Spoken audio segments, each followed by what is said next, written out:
Albert Einstein once said, everybody's a genius, but if you judge a fish by its ability to climb a tree, it will live its whole life believing that it is stupid. Ladies and gentlemen of the jury, today on trial we have modern day schooling. Glad you could come. Not only does he make fish climb trees, but also makes them climb down and do a 10-mile run. Tell me, school, are you proud of the things you've done? Turning millions of people into robots, do you find that fun? Do you realize how many kids relate to that fish?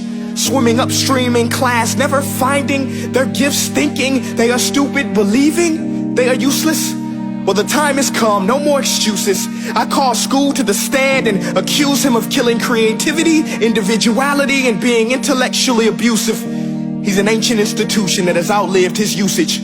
So, Your Honor, this concludes my opening statement, and if I may present the evidence of my case, I will prove it. Proceed. Exhibit A. Here's a modern day phone. Recognize it? Here's a phone from 150 years ago. Big difference, right? Stay with me. Here's a car from today, and here's a car from 150 years ago. Big difference, right? Well, get this. Here's a classroom of today, and here's a class we used 150 years ago. Now ain't that a shame? In literally more than a century, nothing has changed. Yet you claim to prepare students for the future? But with evidence like that, I must ask, do you prepare students for the future or the past? I did a background check on you and let the record show that you were made to train people to work in factories, which explains why you put students in straight rows, nice and neat, tell them sit still, raise your hand if you want to speak, give them a short break to eat, and for 8 hours a day tell them what to think. Oh, and make them compete to get an A letter which determines product quality, hence grade A of meat. I get it. Back then, times were different. We all have a past. I myself am no Gandhi. But today, we don't need to make robot zombies. The world has progressed. And now we need people who think creatively, innovatively, critically, independently, with the ability to connect. See, every scientist will tell you that no two brains are the same.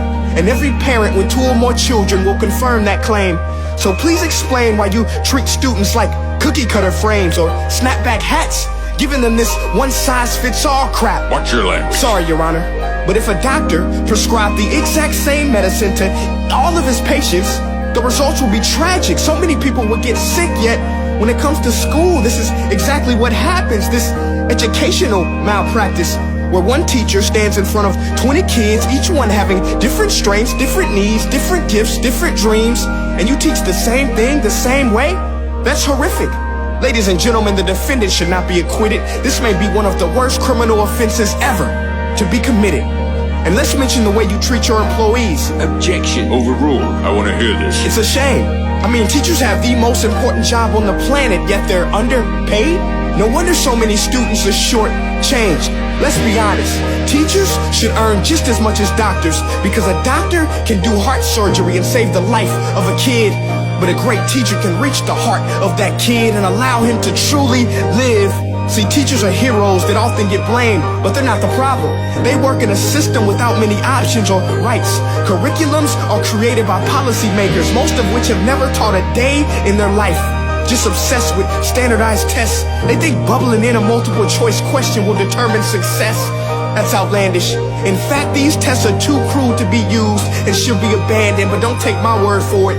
Take Frederick J. Kelly, the man who invented standardized testing, who said, and I quote, "These tests are too cruel to be used and should be abandoned." Ladies and gentlemen of the jury, if we continue down this road, the results will be lethal. I don't have much faith in school, but I do have faith in people. And if we can customize healthcare, cars, and Facebook pages, then it is our duty to do the same for education, to upgrade it, change it, do away with school spirit, because that's useless. Unless we're working to bring the spirit out of each and every student, that should be our task. No more Common Core. Instead, let's reach the core of every heart in every class. Sure, math is important, but no more than art or dance. Let's give every gift an equal chance. I know this sounds like a dream, but countries like Finland are doing impressive things. They have shorter school days. Teachers make a decent wage. Homework is non-existent, and they focus on collaboration instead of competition. But here's the kicker, boys and girls. Their educational system outperforms every other country in the world. Other places like Singapore are succeeding rapidly. Schools like Montessori, programs like Khan Academy. There is no single solution, but let's get moving.